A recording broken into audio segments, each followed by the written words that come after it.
Thank you everyone so much for joining our next edition in the Software and Content Thought Leadership series.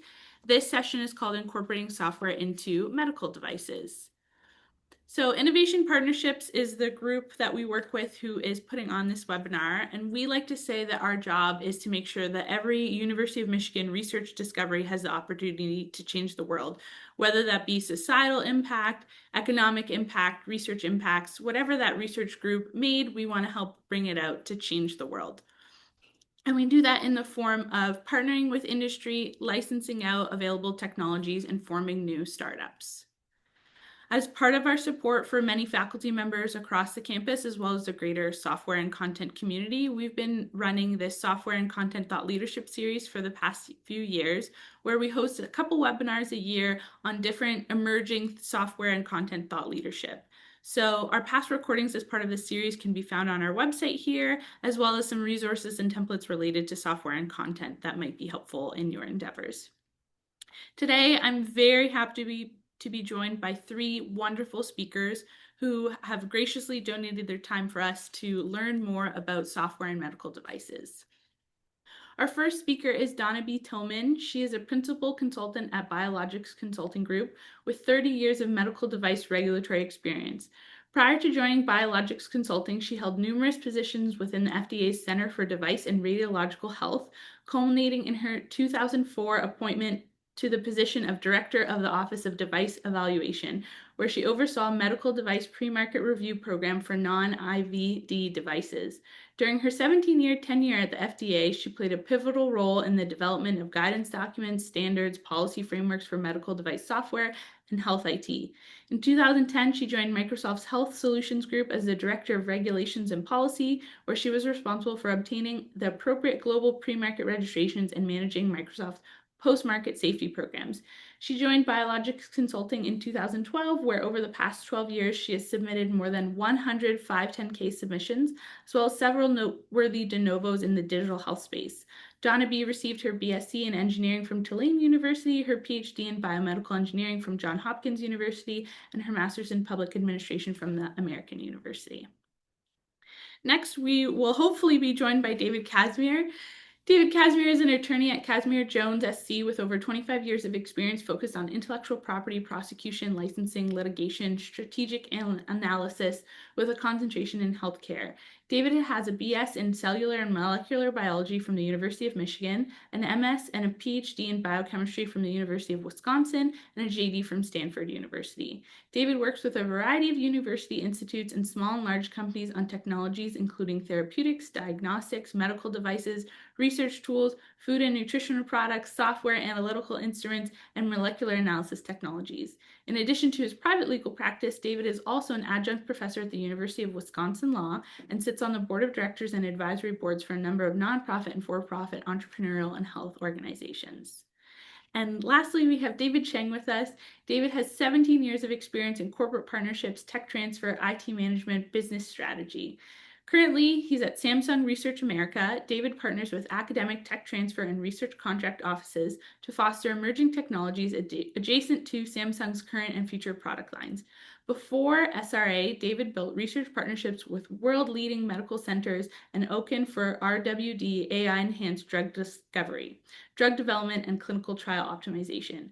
David also held leadership positions at various innovative teams, including Duke University's Office for Translation and Commercialization, Epic Games Technology Evangelism, and Red Hat's Global Partner Marketing. David is passionate about supporting innovative startups and inventor building solutions with emerging technologies, with essential interests in AI, XR, medtech, and robotic spaces.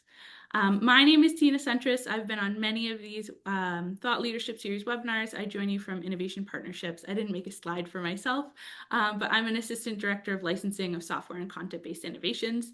And some of my other colleagues are here helping me to moderate the talk, and they may appear in the Q&A at the end of this session. For everyone who's joining us, please feel free to use the chat and the Q&A features if you have any questions, and we'll try and get to them as we can as we kind of go through this session. So our first slide is that today we're going to be talking about categories of medical devices and software. And so as an introduction to the topic, I thought I would put on some types of projects that maybe you as researchers or thought leaders in this space are also working on to help you think about what are the terms and the technologies that we're going to be talking about today. So some of them involve digital health and wearables, some of them around mining data for scoring and trending and making predictions. Some of this is around medical imaging, as well as telehealth, telemedicine, and mobile health. Another spot that I thought we should cover to kind of get a lay of the land is what exactly is a medical device? So sometimes this is defined as a device, including software, intended for use in the diagnosis of disease or other conditions, or in the cure, mitigation, treatment, or prevention of disease in man or other animals, or intended to affect the structure of any function of the body of man or other animals, and not by chemical action or being metabolized, which is a lot.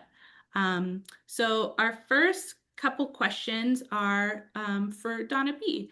If you could tell us about how you define medical tech through the lens of the FDA, and maybe what types of projects that you think of that you would want our audience to kind of start thinking about. Yeah, great.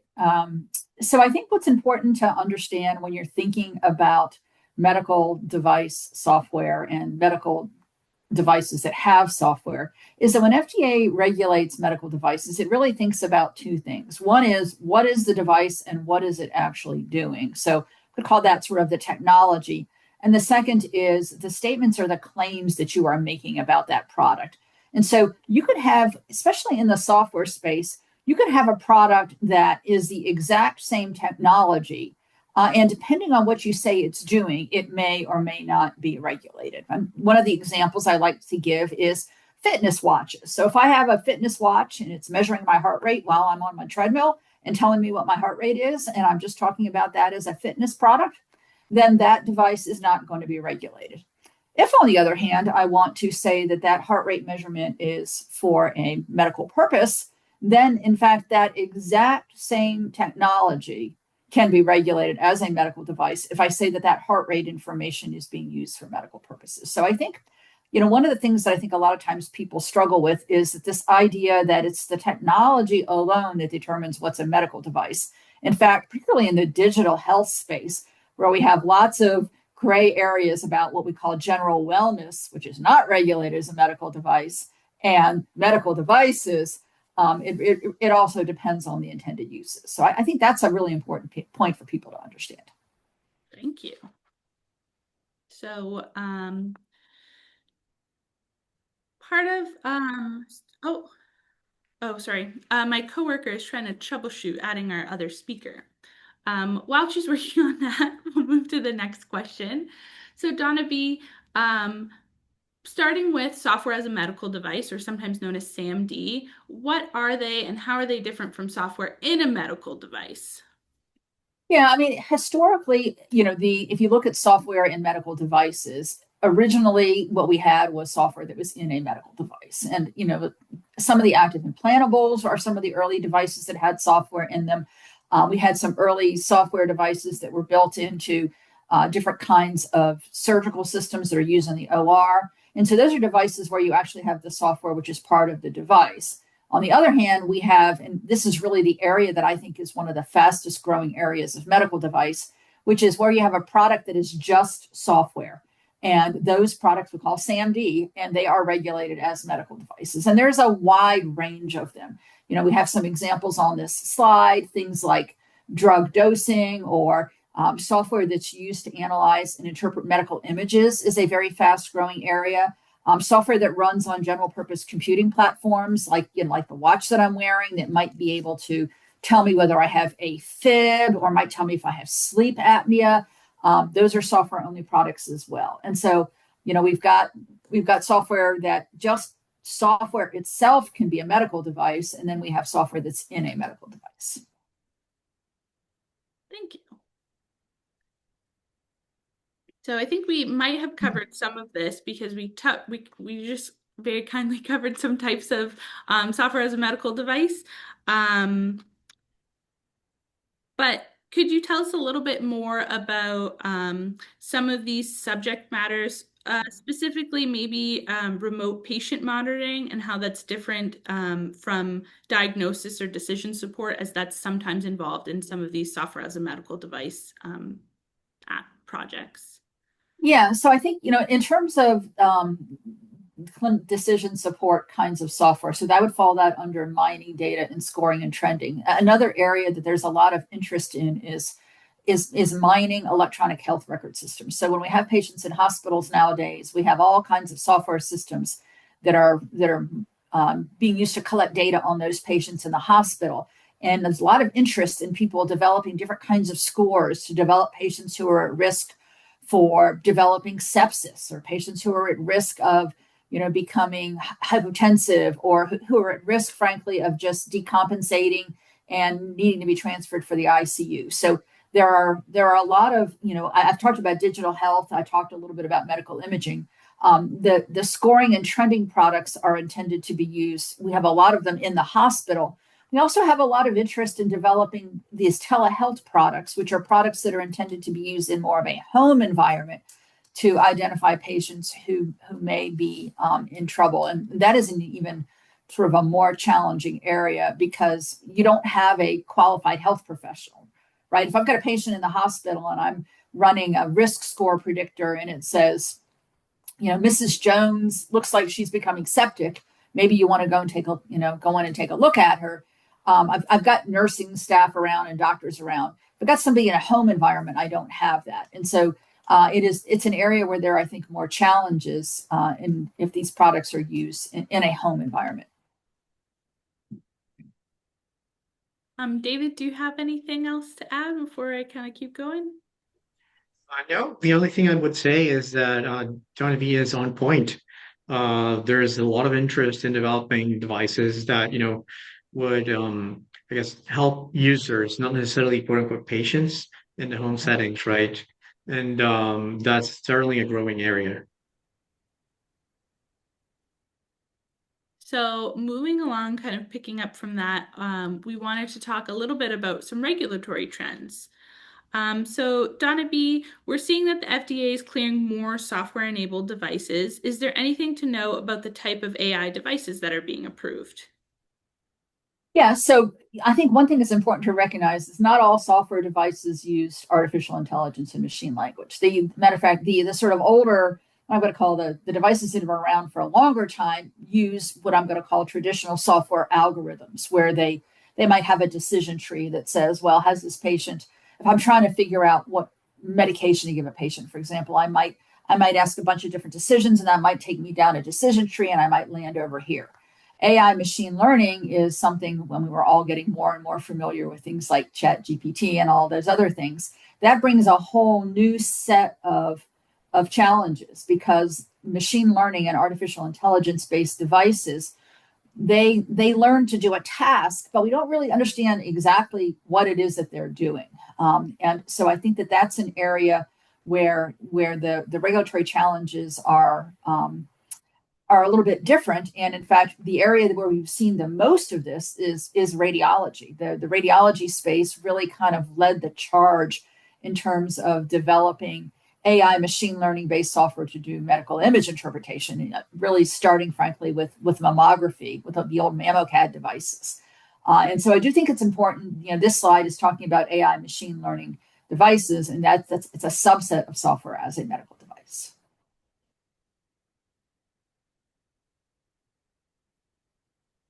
So the next thing that we were thinking about talking about is what level of FDA regulatory oversight applies to various medical software products.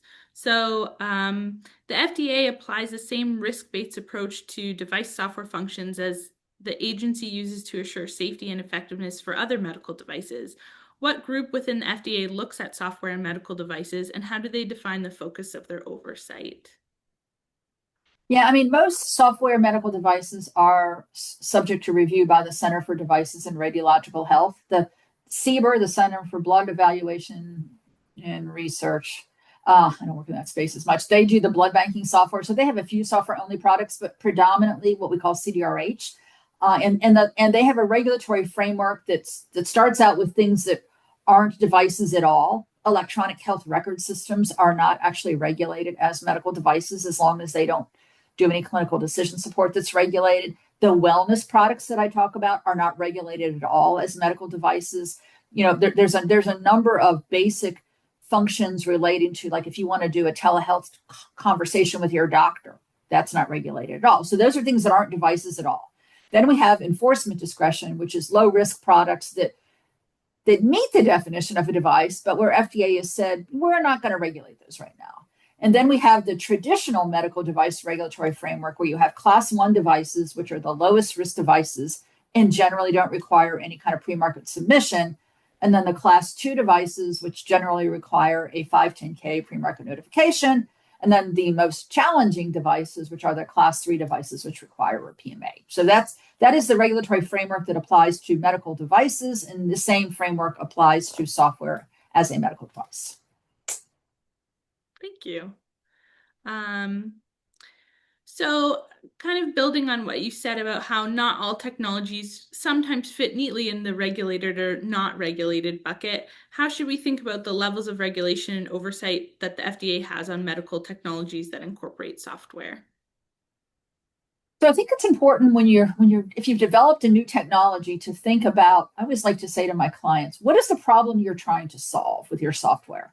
And so, we need to be thinking about, are you just trying to inform people and maybe give a little bit more information to a patient, or are you actually trying to make a diagnosis? And so I do think it is, it's the point I made at the beginning, which is that it's really important when you're developing a new technology to not only think about what the technology can do, but to think about sort of how it fits into the clinical care paradigm. Thank you. I believe we have our last speaker joining us. David Casimir, can you hear us? I can, and I'm just a floating voice, unfortunately, but that's what the technology is allowing today.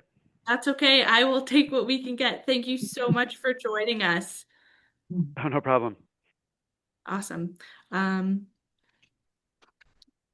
just going to move to the next slide now. So a lot of what the FDA kind of covers is all focused around intended use, around what the technology does and what claims are being made. So Donna B, could you explain to the audience a little bit about what intended use is and how that impacts how a device is regulated? Yeah, so as I mentioned at the beginning, when FDA is trying to decide, whether something is in fact a medical device or not, and then how they're going to regulate it, they consider both the technology and the statements you're making about how it is intended to be used. What are the claims and the statements you're making about it? Is it a heart rate device that's simply going to help you become more physically fit? Or is it a heart rate device that is going to be used to determine whether a patient has an arrhythmia? And so those are the things that have a significant impact on how FDA determines how it's going to regulate a device. And then once we've determined sort of what the device is, then there's also this larger issue, which I think, some of my other colleagues might comment on, which is, what are the kind of claims that you can make about it? What can you say about your product? You can talk about what it's intended to do, but, for example, there's a big difference between software that is intended to identify a region of interest in a mammogram and being able to make the claim that doctors who use my device save more lives. That's kind of an extreme claim.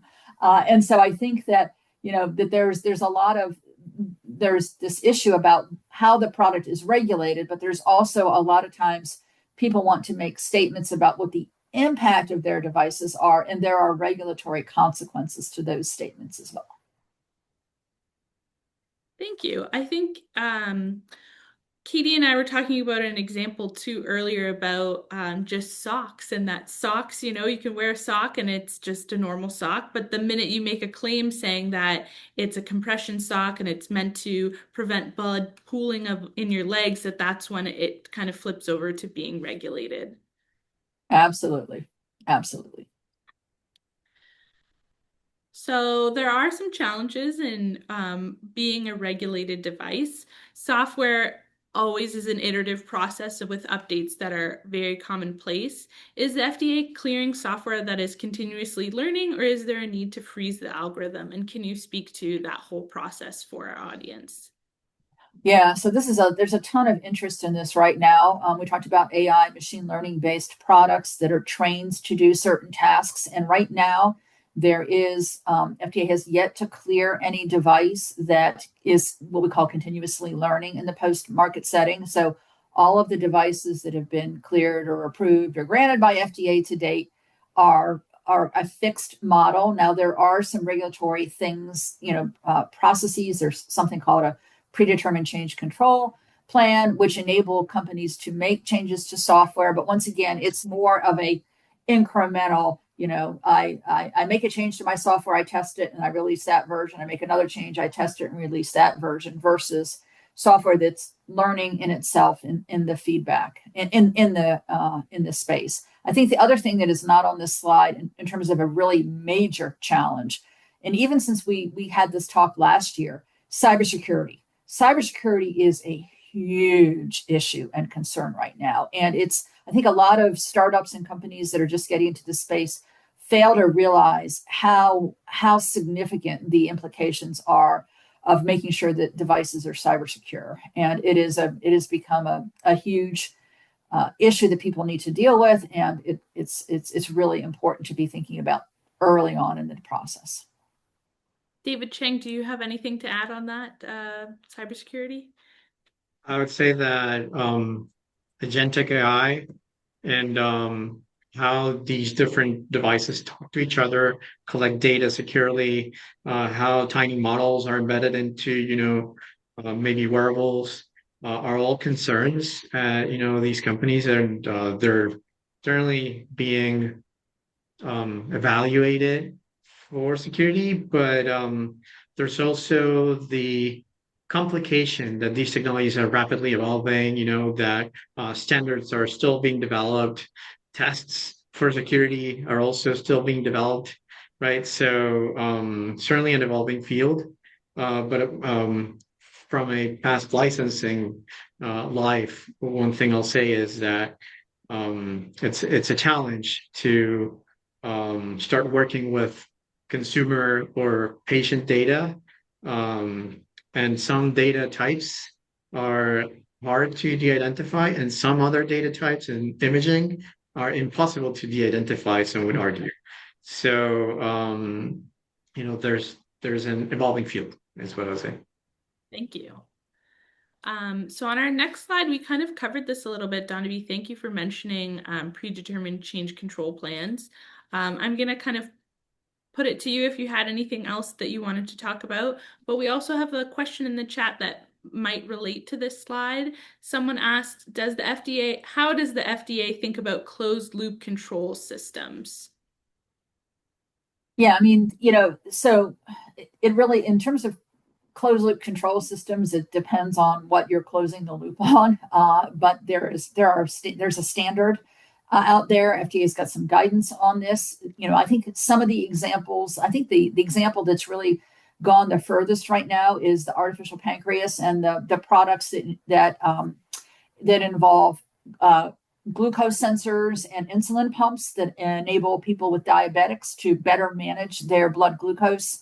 So I think that is the example that has really gotten the furthest along. So it's certainly something that's possible, but there are a lot of challenges anytime you want to develop such a product. The predetermined change control plan is just, what that does is it allows you, once you have your product on the market, it allows you to define a set of changes that you can make to your product that would normally require you to go to FDA, but that if you follow this plan and test them, you don't actually have to go back to FDA before you make the change. And so it is a way, FDA is recognizing, particularly in software, that because software evolves so quickly, that having to wait for a 6-month FDA review is not always going to be the best thing for public health. And so the PCCP process enables companies to define and get FDA to agree that if you make this change, if you test it this way, and if you get these results, then you can make that change on your own without having to come back to FDA. That's awesome. So one of the subject areas that we find researchers are constantly kind of evolving in, especially with predetermined change control plans, is mobile medical applications, because that mobile apps are constantly iterating over time. So could you please tell us a little bit about what mobile medical applications are and maybe some examples for the audience for them to that they might be exposed to? Yeah, so actually, one of the first products of this type I actually was involved with, which was the Apple de novos that enabled you to measure your ECG or determine if you have AFib from your watch.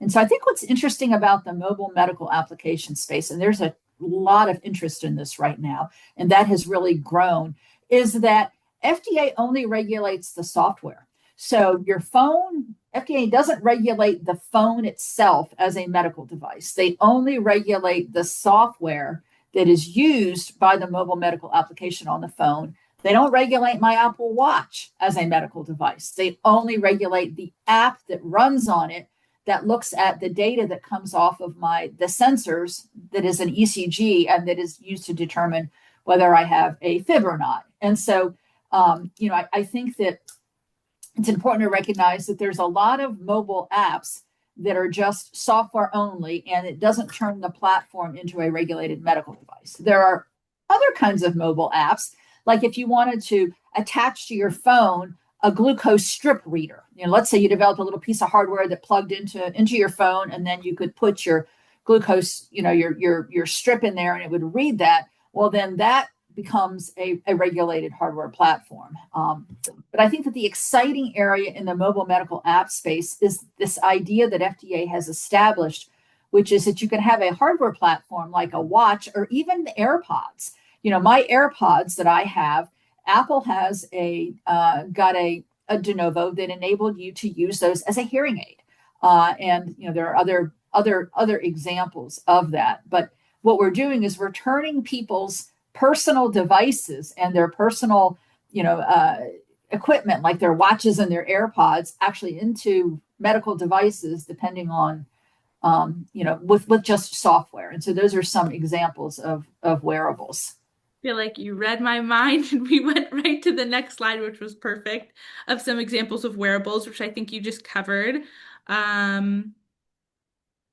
Yeah, and I think this slide is talking, so there are the wearables that I'm talking about, and then we have traditional wearables, right? Like if I've got a heart problem and my doctor wants to see whether how often I'm having arrhythmias, they're going to send me home with something called a Holter monitor that I wear for a couple of days, and then I send it back, and then they analyze the data and figure out whether I'm having arrhythmias or not. And those are more traditional remote monitoring devices where the hardware and the software is regulated. I think what's very exciting about this digital health space is the products that are being used to turn the devices that we all have into actual medical devices. So, yeah. Thank you for that. I feel like I've done all the talking. So you have. Good. Perfect transition. Now we're going to transition over to David Casimir, who's kindly joining us from the phone, and we're going to switch over to talking about intellectual property. Software is often a written language, and so that's protected generally by copyright, but it also has utility, which is protected by patents. So over the next couple slides, we're going to be walking through different forms of intellectual property that might be valuable to protect a medical device that also has software in it. So David Casimir, if we can start off, we've noticed that there's an increase in patent filings for AI-based technologies. However, there's an aspect of that have the fact that laws of nature and algorithms are not patentable. And so in patent prosecution, that's known as a 101 rejection. Can you let us know about how we could avoid that, or speak to a little bit on this subject matter for our audience? Sure, yeah, and this is sort of the courts starting in around 2012 through about 2016 changed the US law significantly, making it hard to patent things like algorithms, which, to a certain level, software is a series of algorithms. That's made it hard to patent traditional software, but over the years, people have worked out kind of loopholes or tricks to get software to still be patentable. And there's sort of three areas where if your invention meets these qualifications, it can still be patentable even if it's employing software. And the one that's sort of most relevant to AI ML inventions is that if your invention is a technical solution to a technical problem, it tends to do very well in terms of patentability. And most AI machine learning innovations are exactly that. They're technical solutions to technical problems. The type of invention that the Patent Office looks least well on are things like largely non-technical solutions to like business problems. So if someone comes up with software that helps you sort of calculate financial transaction information better, generally that's getting a bad review at the Patent Office.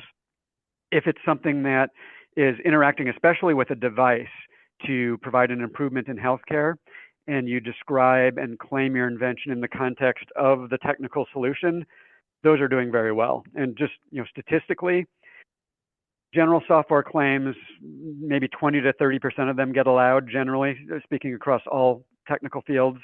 But if you look at AI, ML in particular, it's a much higher rate. It's about 70%. As applied to medical devices, it's higher yet. So the news here basically is applications to medical devices, or if it's just standalone software, but it's solving a technical problem with a technical solution, they're doing very well in the Patent Office right now. Thank you. So following that, how should we think about patenting training models or methodologies, or do they become outdated too quickly to be of value to patent since the duration to get a patent takes so long? Yeah, this has always been a challenge with software. A lot of software innovations have life cycles of maybe 2, 3, 4, 5 years, and the patent system is just too slow to make that make sense. It can take that long to get a patent granted, and if the technology has moved on, that patent then becomes valueless. So generally what we see is sort of two categories of innovations, those with short lives and those with long lives. And in the AI machine learning space, there are certainly technologies that have longer lives. And let me describe kind of the claims you can get. The main claim people are seeking these days is a claim to either a method for training a system where the innovation is essentially the type of data that you're putting into the system is unique and new, which gives you a system that can do something different, or actually more valuable, is a claim to a system that has been trained in a particular way that accomplishes a particular task. You can imagine certain scenarios where that's going to be time limited. Perhaps the type of data you're feeding into the system is by its own nature short-lived and will not be the type of data that's being put in 3, 4, 5, 6, 10 years from now. But then there's other types of claims you can get that kind of go after categories of information. And just to give an example, someone might get a claim on a trained system that has been trained on a combination of two data types, say a biological biomarker obtained from blood, and then demographic information about the patient, age, for example. And if no one's ever used that particular combination before to train a system, and it turns out that that combination has value for decades, and it very well may, a claim directed to that is certainly worth considering from a patent standpoint because the patent will carry value for its full lifespan. Thank you.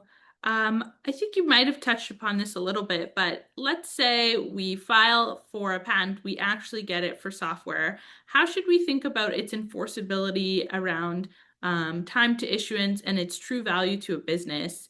Is intellectual property still something that investors want to see regardless of its relative strength to the business needs? Yeah, investors still do want to see it. Well, kind of really what they want to see is an exclusivity plan. And what that generally means for software innovations is possibly patents, but not necessarily patents. What they want to see is a logical plan that combines one or more of patents, copyrights, trade secrets, and then the ability to use contracts to control things like data or really key personnel, especially in the machine learning space. Sometimes the greatest value of a technology is the very unique person able to sort of do the thing that makes the product work. In some cases in the medical device space, sort of access to samples that might be tied to the data that can be reinvestigated all those things have value and can be controlled by contracts. So when I'm working with investors evaluating and evaluating these technologies, they're looking at a strategy that considered all of those things, mapped them to the particular technology, and figured out the best combination of those, which may just involve one of them or a combination of them, but they want to see the thoughtful strategy and hear the position about why that strategy makes sense for giving exclusivity. Thanks. So we're going to move on now to non-patented IP, because sometimes, just as you said earlier, patent's not always the answer. So is there times when a copyright or a trade secret approach could be preferred over patents? And if so, what is the trade secret patent balance? And how should academics navigate these issues in view of publication needs? Yeah, I would say trade secrets probably carry the most value along with patents. Copyrights can be valuable, but copyrights tend to be narrow in scope. What they're great at is preventing people from pirating your software, which does have a lot of value, especially if the software took a long time to generate. And everyone should seek copyrights. They're actually quite easy to get on software. So it's a sort of a no-brainer to get those as part of the process. But in terms of the value of keeping competition out of the field, a combination of patents or trade secrets, or one of patents or trade secrets, tend to be where the value is. And the software tends to be really amenable to oftentimes either being purely trade secret protected or a combination of patents and trade secrets. And the question you have to ask on the trade secret side is it something I can keep a secret? And the answer is oftentimes yes for a lot of software, especially if it's something that is housed off-site. So basically, a device or a computer is accessing it through a server, and the actual software itself is not being handed to a customer, where it could be potentially reverse engineered. In a lot of systems that can be done. If it is embodied in a device, protecting it in a way to make it as difficult as possible to reverse engineer makes sense. But what I generally see is a combination of trade secret and patent. And the idea is you patent the broad concepts and you put trade secrets around the very specific implementations of them that might have taken a year or two to develop, and that might hide the sort of the secret sauce. You keep your specific algorithms a trade secret, but what the algorithms do at a higher level, you patent. Thanks. I'm going to shorten this slide a little bit because we do have some other resources on our website around open source data and software. But if you could maybe just speak a little bit at a high level to open source software and how that would relate to kind of IP protection strategies. Yeah, it's an important topic. When investors are looking at investing in a technology or a company, especially a startup company, one of the diligence issues is always the question, what open source systems are you using? I think most investors would be, well, it depends, but would be happy that the answer is none, that everything was custom designed, but that's not always the case. And especially things coming out of academia oftentimes will use open source. I think the important thing to consider is, all the different open source systems out there have rules associated with them. And if innovators thinking about incorporating open source software into their product, just to be keenly aware of what those rules and conditions are. In some cases, there may be conditions that sort of really open that up and sort of strip away potential for exclusivity around the design, or limit the ways in which it can be locked down or transferred in different ways. So people just need to be keenly aware of what the rules are for any open source systems that are used. Thanks. So this question is both for Donna B. and David Casimir. So how do you balance the being novel for patentability and then a substantially equivalent for a 510K? Does the FDA and the USPTO look at each other's documents, and how do people balance the needs of going through the regulatory process while going through an IP protection process? Maybe I'll start with saying that FDA doesn't really look at patents because of and I've seen enough patents in my life to know that they're not usually very helpful from a regulatory submission perspective because of just the nature of patents. So I tell this to my startup clients all the time. They're always coming in and wanting to tell FDA about how their product is going to revolutionize healthcare. And frankly, that's not what you want to tell FDA. And so I think it is a challenge, and because a lot of times what you want to tell FDA is not what you want to tell your investors or the patent office. David, I don't know how much you've run into this, because when we do a 510K, we need to explain why our device is substantially equivalent to another device. Now, I think that maybe part of that is understanding that substantial equivalence doesn't mean your device is a copycat of something else, because maybe then you're infringing on somebody's patent. But FDA is more skeptical of devices that are revolutionizing healthcare, and so we tend to try to avoid making those kinds of statements. Yeah, I've seen the reverse situation actually become a problem, which is, while the FDA may not care what people are saying to the patent office unless somehow Right. it's put in front of them, the patent office does oftentimes care what you say to the FDA. Because you may be taking a strong position in front of the patent office that something is highly unpredictable, there's unexpected results, it's not remotely obvious, it's incredibly innovative. And if it turns out you've said exact opposite things to the Right. FDA, and that turns up, you can get into trouble. And where it tends to turn up is in district court fights. So what happens is you actually make the arguments to the patent office. They're not going to generally look at the FDA records.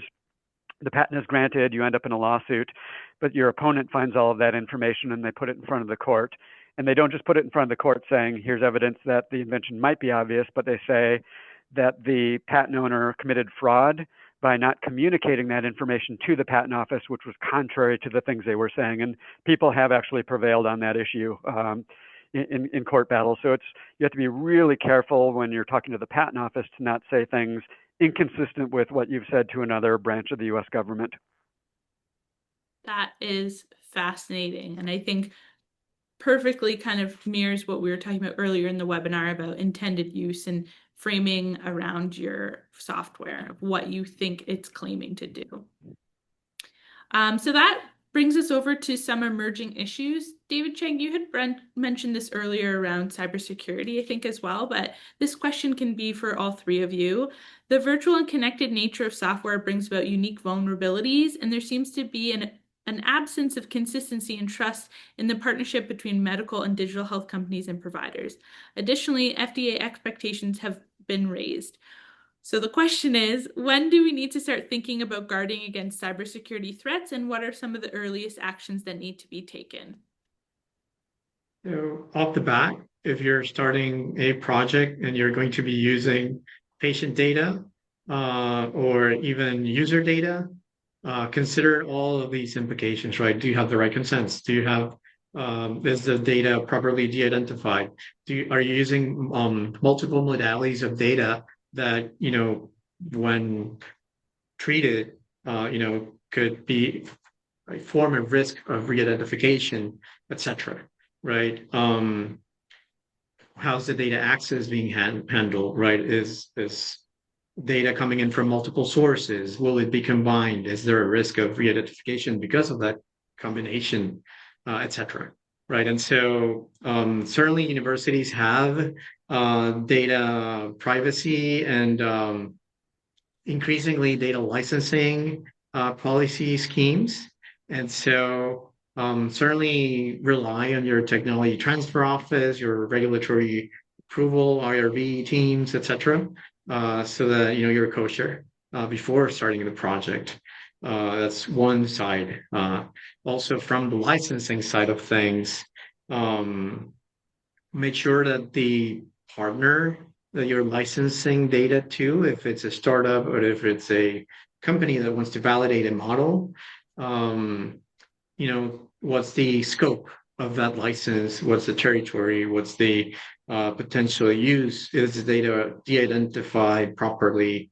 So on and so forth, right? And so all of these considerations need to be thought out either at the start of the project or planned so that when the licensing or encapsulation of the different forms of IP that will be shared out the licensing channels. Just make sure that it's planned out right, so that all these gates are identified and the right partner for licensing, either a startup or established company, is I guess aligned with that direction. Thank you. Donna B. or David Casimir, anything to add before I move on to the next slide? No, I mean, I think. Oh, go ahead, David.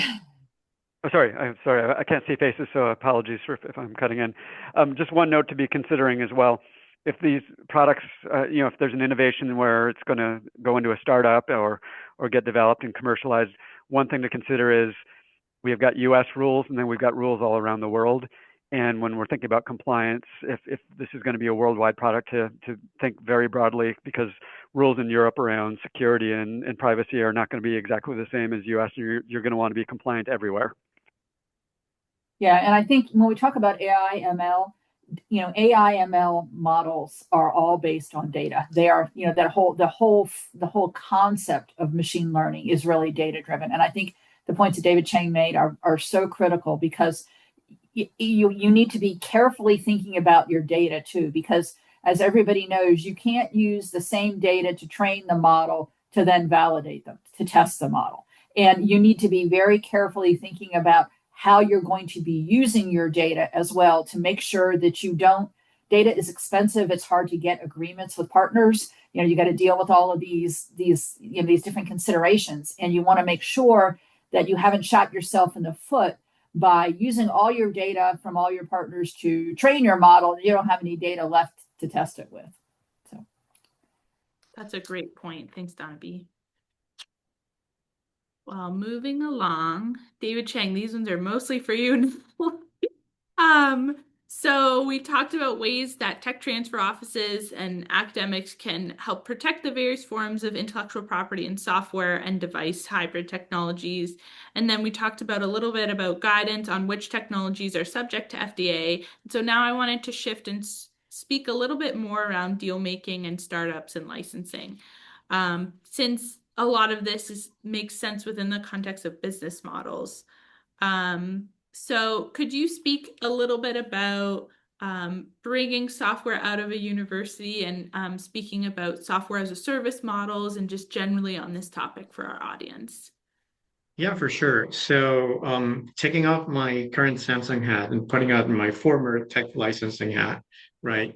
So what this means is that a university tech transfer office, more generally, will try to identify the different types of IP or components that an invention has, and we'll try to strategize how to encapsulate these in a way that makes sense, so that a startup licensee or an established company that would take those in for commercialization would kind of cleanly receive it and absorb it for productization, right? And so the different modalities and types of IP, quote unquote, that you could have, and David Casimir can correct me if I'm wrong, include, of course, the software, but mostly the copyrights behind the code and how it was creatively envisioned, so expression. Then there might be data, and especially for AI, this is increasingly relevant, right? And so data has different lenses through which you can see it, right? So there's the aspects that we just discussed, in addition to how would you encapsulate it, right? And so compilation rights can be part of that, right? So for example, if API has collected different data modalities and has selected a data set for a specific purpose, then that modicum of originality can be used to encapsulate that data set as well, right? And again, in addition to the consents, the filters, the HIPAA and GDPR compliance nuances, right? That, of course, happen beyond the tech transfer office, right? And then finally, it's patents, but we've already covered that. And so once we have all that encapsulated, then a strategizing section and how that business model will work and will use these IP types happens, right? And so if you had software, what are the dependencies licensed under? If you're licensing open source software, what are you using as a licensing or an open source licensing scheme to make that available to the licensee? And what is the most valuable set of assets that the startup will have, right? So, for example, sometimes, and I would argue, the data is much more important than the software, especially if the software rapidly evolves. And so getting access to that data, again, as Donavi mentioned, right, for training and then having a subset or a separate set of the data for validation is key. And that's, how when you think of these business models and how you will partner with industry and licensees, all of these lenses need to happen separately. And this is a separate talk, probably. But in summary, different models and different business schemes can affect how you encapsulate the different, I guess, components or intellectual property, quote unquote, types, because data is not necessarily protected in the US. It is in Europe. On how you will commercialize this, but I digress. That's perfect. Thank you so much.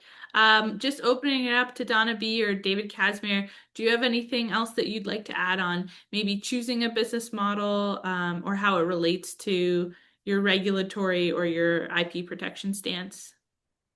I think the only thing I would add is when I work with startups, I like to ask them what their exit strategy is. And so really two extremes. One is we want to we have this product that we've developed. We want to get it through FDA and then we want to be acquired or we want to license it. We don't want to become a medical device company. We just want to, to capitalize on our technology. On the other hand, I have clients that the idea is that they want to be spun off and they want to become a medical device company. And when you do that, not only do you have to get your submission through FDA, you have to develop a quality management system, and there's a whole bunch of infrastructure you need to do. So I do think it is important. I often talk to my startup clients about which one of those, and there's all kinds of in-betweens there. But, if you want to become a medical device company, not only do you need to get your submission through FDA, you need to develop a quality management system. And there's a lot of work associated with that as well. And so I think that is an important thing for startups, that I often ask my startup clients, is which one of those extremes they're thinking about. Thank you. David Casimir? Yeah, one other note. Yeah, sorry. One other note I've noticed in a lot of more recent deals is data is super, super valuable. I completely agree with that. Oftentimes more than the software and maybe more than the IP. But another thing that's really valuable right now is talent. And I'm actually seeing talent deals, which can be really interesting for academic labs where a technology is moving out to a license. If it's going to a bigger company and you've got a key graduate student or postdoc who's graduating, there's an opportunity for that person to get into that deal. And I saw a deal recently where probably 20% of the value of the entire deal on a multi-million-dollar deal was a key postdoc moving from, finishing the postdoc and then moving over to the company and giving a 1 to 2 year commitment. That talent can be really valuable, and it's just you don't see this in other fields, but it can be part of these deals, and they're really good opportunity for postdocs and graduate students to get out in the world in a really interesting way. That is an amazing point, and I'm sure a lot of our audience members who are in that space are very intrigued by that. So I think that is also a nice segue to talk about, on this slide, we wanted to talk a little bit about de-risking. A trend that we've been noticing is that sometimes it's very difficult to license med tech or med device software because of how risky it is and how long the regulatory process is. And so we're seeing some trends that research institutions need to do a little bit more to de-risk things before they're willing to be uptaken by the market. Is there any things that we could think about for researchers who are working in this space to think about de-risking or things that they could think about up front, as well as is there some techniques that you've seen other teams leverage, like that other deal that you just said to David Casimir, that could increase value and therefore hopefully de-risk something?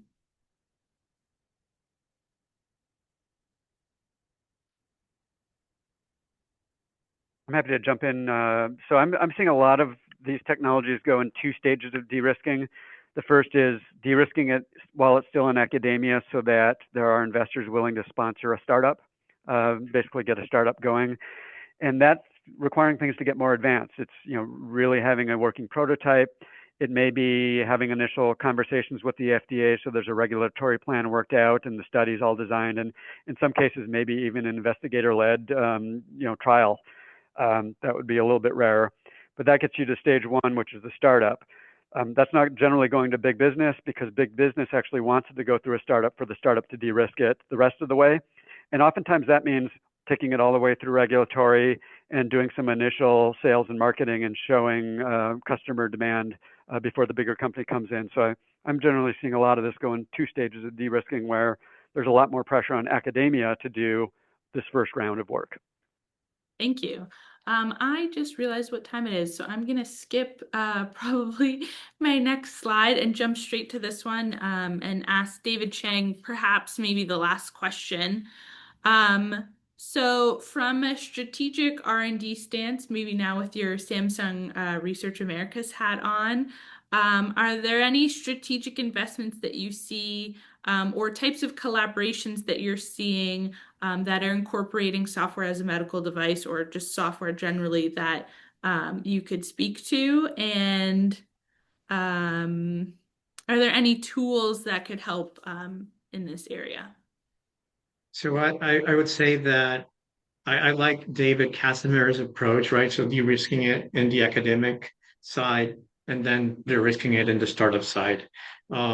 So from the academic side of things, there are translational research programs, and industry is increasingly engaging universities for sponsored research agreements where technology is trying to be matured or incubated, right? To bring it, say, from a technology readiness level of a 3 to maybe a 4, 5, or even 6. So moving on from this works in the lab to this works in every setting, or at least we feel that it will work in most settings.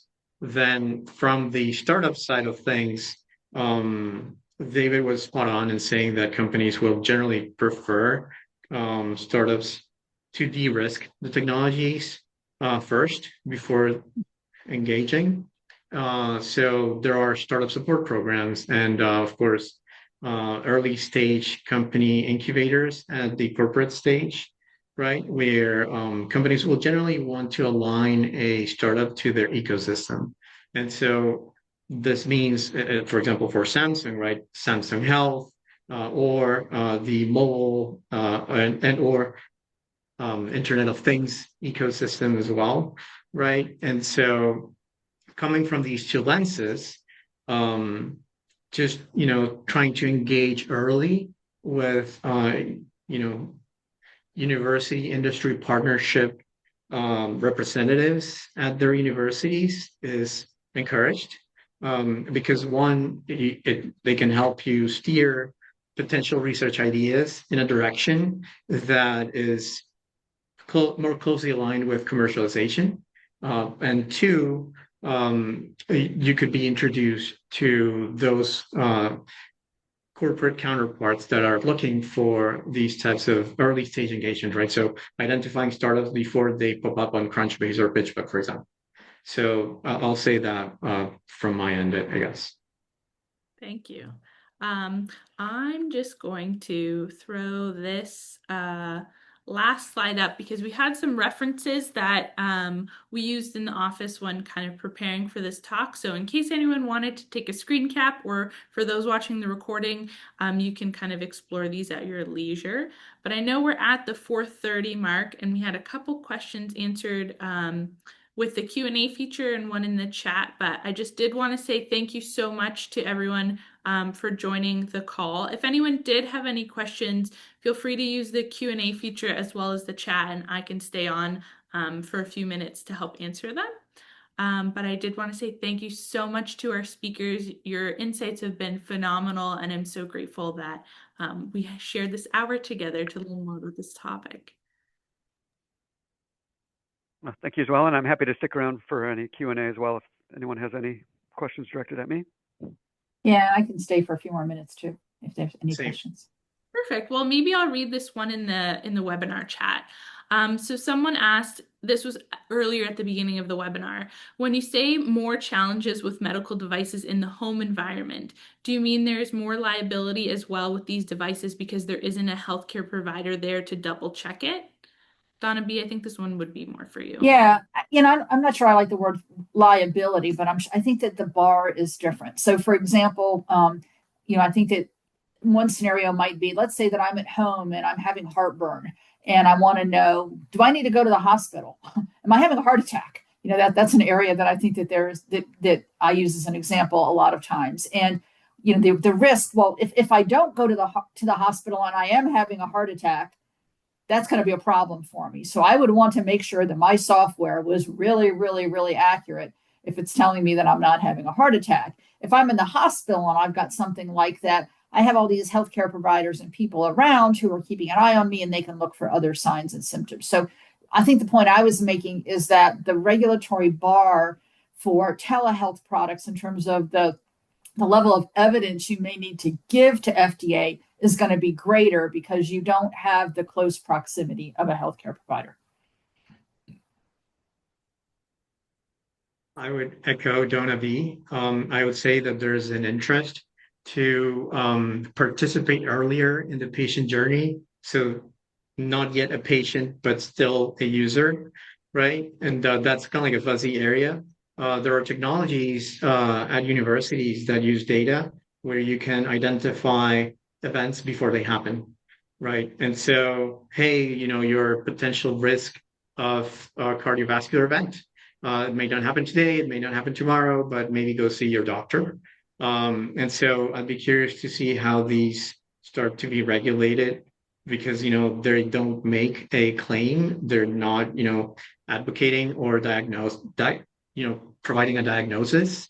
But, they're just providing hints. And so, Yeah. Yeah. I think those kind of risk-based products are very interesting. I would note that there was a de novo I was involved with that recently got granted, which is a little bit different in that it looks at a mammogram and it tells you what your 5-year risk score is for developing breast cancer. So kind of a novel approach there. But yeah, I think there is a lot of interest in, our devices that we wear now are collecting all kinds of data about us, whether, whatever platform you decide to use. I'm sorry, I'm an Apple person, but I know my husband's a Samsung person, so I have exposure to both of them.